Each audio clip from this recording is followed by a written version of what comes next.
Мугалим коомдун агартуучусу катарында окуучулардын ата-энелери менен тыгыз байланышта иштөөсү керек. Бул багытта ар бир билим уясында ата-энелер институту жана энелер мектеби уюштурулуп, келечек муундарга татыктуу тарбия берүү максатында бир катар иштер колго алынууда.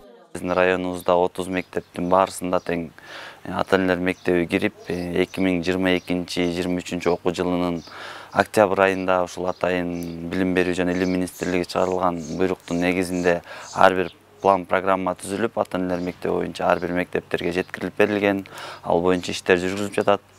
Жана ошондой эле биздин районубузда атайын лидер мугалимдер, атайын Гапыр Мадаминовдон окуп келген эжелерибиз ар бир мектепке атайын окуу уюштурулуп, майдын 26-сынан ошо июндүн 8-ине чейин жалпы мектептердин баарын тең камтып, жалпы эмнелер жөнүндө өткөрүлөт, ошол боюнча баарысы тең окутуу жүргүзүлдү деп айтсак болот. Тоң райондук билим берүү бөлүмү Тоң ынтымагы жарандык коому жана ата-энелер мектебинин демилгүлүү тобунун демилгеси менен Эшперов айылында атайын сынак өткөрүлүп, жыйынтыкталды. Эшперов айылында үй бүлөлүк китепкана деген темада азыр конкурс уюштурганбыз.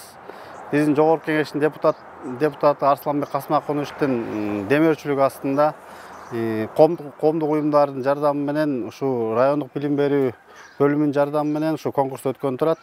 Конкурстун максаты үй бүлөдөгү китепкананы жандандыруу. Кандай болгон күндө да мектеп, мугалим жана ата-эне балдарга татыктуу билим тарбия берүү үчүн биргеликте иш алып баруусу керек. Эртеңки биздин ошо жаш муундардын келечегине кайдыгер карабаган, биздин сыймыктанган кыргыз элинин азаматтарынын жардамы менен бүгүн кароо сынак уюштурулуп атат. Үй бүлөлүк китепкананы жандандыруу максатында өткөрүлгөн сынактын жыйынтыгы менен мыкты ата-энелер мектеби, эң мыкты окурман, камкор ата-энелер аныкталып, сыйлыктар тапшырылды.